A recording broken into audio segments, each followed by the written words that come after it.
Baghdad میں معتزلیوں کا غلبہ ہوا۔ معتزلہ وہ مسلک، وہ فتنہ تھا جنہوں نے قرآن مجید کو کلام اللہ کی بجائے اللہ کی مخلوق کہنا شروع کر دیا تھا۔ تو انہوں نے چاہا کہ امام احمد بن حنبل رحمہ اللہ علیہ سے زبردستی کہلائیں کہ قرآن مخلوق ہے۔ چنانچہ مختلف سازشوں کے ذریعے وہ آپ کو خلیفہ کے دربار میں لے گئے۔ دربار کے ایک دروازے پر ایک سپاہی کھڑا تھا۔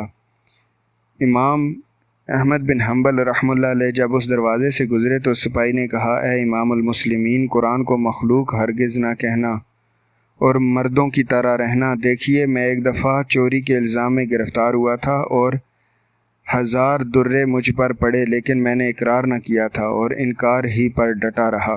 بالآخر میں رہا ہو گیا اور اپنے دروغ و ناراستی پر کامیاب ہو گیا۔ تو جب میں حق پر نہ تھا اور صبر کی بدولت کامیاب ہو گیا، پھر آپ جب کہ سراسر حق پر ہیں، بھلا صبر سے کامیاب کیوں نہ ہوں گے؟ امام احمد بن حنبل رحمہ اللہ علیہ اس کی یہ بات سن کر بڑے متاثر ہوئے اور آپ نے فرمایا، جزاک اللہ، میں تمہاری یہ بات خوب یاد رکھوں گا اور ہرگز حق کو نہ چھوڑوں گا۔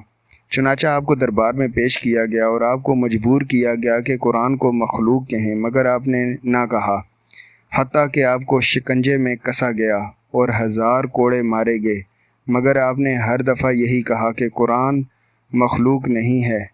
اسی اثناء میں جب کہ آپ کو شکنجے میں کسا ہوا تھا، آپ کا آزار بند کھل گیا۔